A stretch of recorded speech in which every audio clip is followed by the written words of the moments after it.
Hello नमस्ते welcome back to my channel computer course. दर्शकबिनहरू, यसपटक हामीले फोटोसपमा कसरी पासपोर्ट साइजको फोटो बनाउने भन्ने कुरा ल्याएर आएको छु। यदि तपाईँ मेरो च्यानलमा नयाँ भने सब्सक्राइब बटनलाई अलमा राख्न नबिर्सनुहोला। अब भिडियोलाई ढिलाइ नगरी सुरु गरौँ।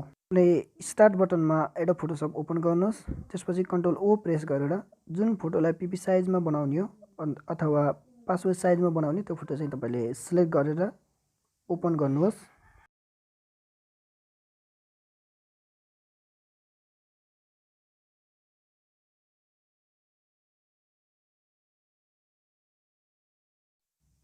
सिलेक्ट गरेर ओपन गर्नुहोस्। ओपन गरिसकेपछि तपाईँले फोटोलाई चाहिँ डुप्लिकेट गर्नुहोस्। डुप्लिकेट गरिसकेपछि ओरिजिनल फोटोलाई कट गरिदिनुहोस् र कपी फोटोलाई चाहिँ म्याक्सिमाइज गरेर ओपन गर्नुहोस्।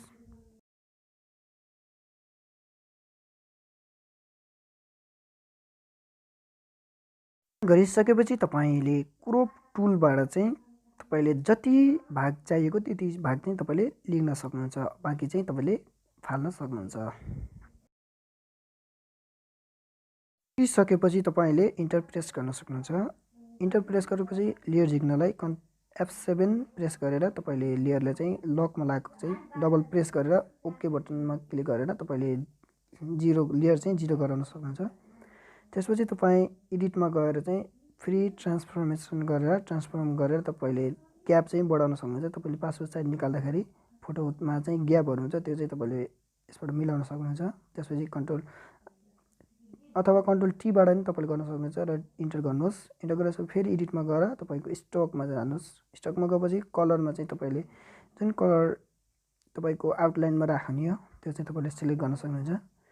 अनि तपाईँको साइड चाहिँ वाइड चाहिँ तपाईँको 3 पिक्सल हुनुपर्छ। अनि त्यसपछि तपाईँको लोकेसन चाहिँ आउटसाइड हुनुपर्ने अनि मोड नर्मल अपडेट 100% अरू चाहिँ सेम हुनुपर्छ र तपाईँले ओके बटन चाहिँ प्रेस गर्नुहोस्। ओके बटन प्रेस गरेपछि तपाईँको फोटोको आउटलाइनमा चाहिँ तपाईँको कलर जुन कलर सेलेक्ट गर्नुभएको छ त्यो कलर चाहिँ देखिन्छ। त्यसपछि फेरि तपाईँ एडिटमा गएर चाहिँ डिफाइन प्याटर्नमा गएर आफ्नो नाम चाहिँ सेभ गर्न सक्नुहुन्छ।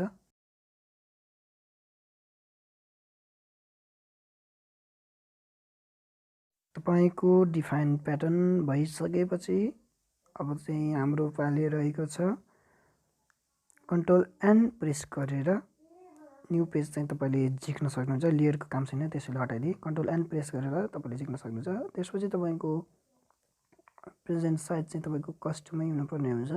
अनि वर्ड चाहिँ तपाईँको 1200। तपाईँ यहाँ चाहिँ नाम आफ्नो नेम दिन सक्नुहुन्छ, फोटोको नाम।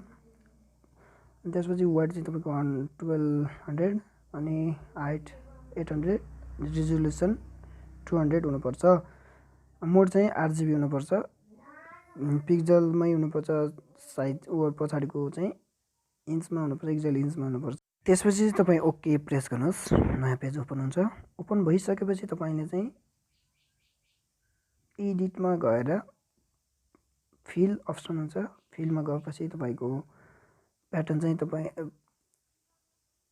युज चाहिँ प्याटर्न गर्नुपर्ने हुन्छ। अरू गरेर चाहिँ तपाईँको देखाउन त्यहाँ चाहिँ सो हुन्न। प्याटर्न देखाएपछि मात्र त्यहाँ अप्सन देखाउँछ। त्यसपछि मोड नर्मल सिटी चाहिँ 100% र तपाईँको लास्टको चाहिँ क्लिक गर्नुपर्ने हुन्छ जुन फोटो सेलेक्ट गरेको छ। त्यसपछि तपाईँको पिपी साइज फोटो चाहिँ रेडी हुन्छ। अब चाहिँ तपाईँले प्रिन्ट गरेर निकाल्न सक्नुहुन्छ।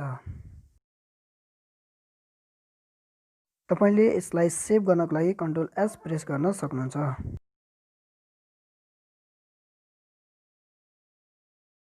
अबको फोटोलाई चाहिँ तपाईँले प्रिन्ट गरेर प्रिन्ट आउट पनि गर्न सक्नुहुन्छ, सेभ एज गर्न सक्नुहुन्छ। तल चाहिँ प्रिन्टको अप्सन छ, कन्ट्रोल पी पनि अल्ट कन्ट्रोल पी पनि प्रेस गरेर तपाईँले गर्न सक्नुहुन्छ। तर हामीसँग प्रिन्टर छैन त्यसैले अहिले चाहिँ प्रिन्ट गर्दै। मेरो भिडियो कस्तो लाग्यो कमेन्ट बक्समा कमेन्ट गर्न नबिर्सनु होला।